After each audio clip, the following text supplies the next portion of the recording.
We're going to have crock-pot venison. It's kind of a stew, and it's yummy, yummy. We've got some carrots, potatoes, onions, mushrooms if you like them. I'm going to cut those up into small sizes. It's not a great big crock-pot. We got enough here for about 3 or 4 people. Beef broth, one of the most important things when you start your base. You know, I hardly buy meat from the store anymore. I mean, rarely do I buy beef from the store, because you can hunt deer through the archery season, through gun season. You can take, if you keep buying tags, you can keep taking deer in Zone 1 areas. So I stock my freezer, and I have a lot of deer, and I eat it. I eat it probably 3 or 4 times a week. Now, here's a nice cut right here that we talked about earlier. I'm going to start my base right here, which starts with beef broth. Get that anywhere. Pour that in here. I learned this from a French chef named Raoul Dupree. He told me that with venison, you have to have the salty and the sweet. And you take that combination, you get a little more, like a lot of salt, a little bit of bouillon in there, a little bit of beef bouillon as well. Need some cooking wine. Some kind of nice soft red wine. Put that in there. Then, big secret here, red currant jelly. Now remember that, red currant jelly. Every meat has a sauce. The French, they make these sauces that coordinate with every meat, and this happens to be the one that complements venison. Now, salt. You gotta have some pepper. And something I use in almost every recipe. A little bit of Tony Shakers is Cajun Seasoning.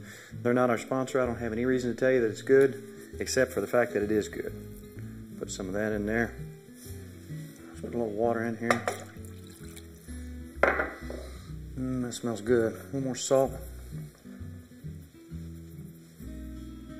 Okay. Now, let's take some onion. I cut up earlier.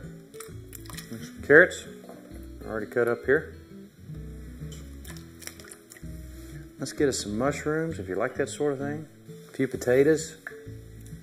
If you take all that connective tissue off and you cut around the bone, don't cut through the bone, and get it processed as quick as you get it out of the field, there is no better eating. And I'm saying again, I don't buy meat.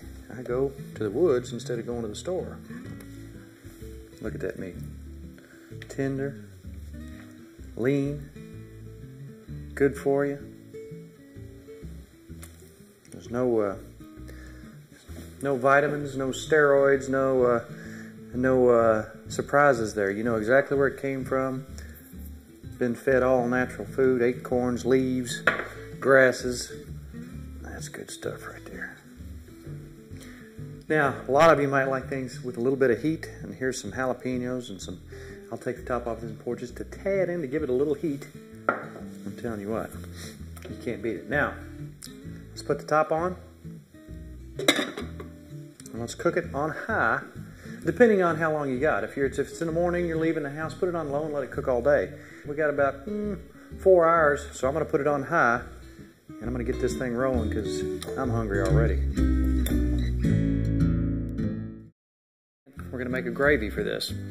This is Kentucky Kernel flour, seasoned flour. You can buy it anywhere. I use it in my fish batter. I use it in all kinds of stuff.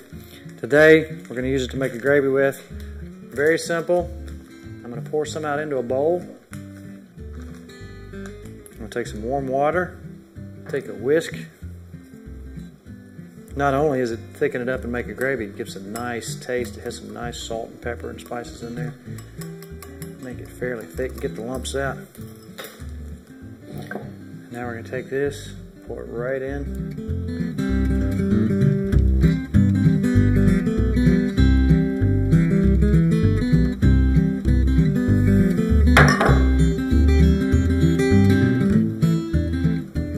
Makes that rich and creamy. Look at that. Denny Moore would be jealous right now. That is going to be one good venison stew recipe. I wish you could be here to smell this. I can't wait to eat it.